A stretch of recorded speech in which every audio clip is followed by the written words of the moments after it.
ఇది వచ్చేసి black with red colour, ఇది కూడా సింగిల్ పీస్ ఉంది, ఫుల్లీ రేయాన్ క్లాత్, 3/4 స్లీవ్స్కి ఇలా వస్తుంది.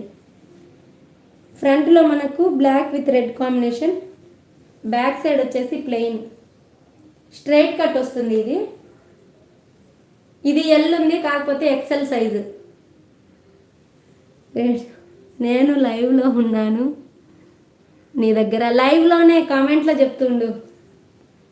Good luck Minnu ma'am, thank you ma'am. Straight cut fully rayon fabric, చాలా స్మూత్ ఉంటుంది. ఇది కూడా జస్ట్ మనకు 380 ప్లస్ షిప్పింగ్. లైవ్లో బుక్ చేసుకున్న వాళ్ళకు 350. ఏ టాప్ అయినా లైవ్లో బుకింగ్ చేసుకున్న వాళ్ళకు వాటిపైన 30 రూపీస్ 50 రూపీస్ అలా లెస్ ఉంటుంది. ఇదిగోండి ఇలా వస్తుంది స్ట్రైట్ కట్ ఇది.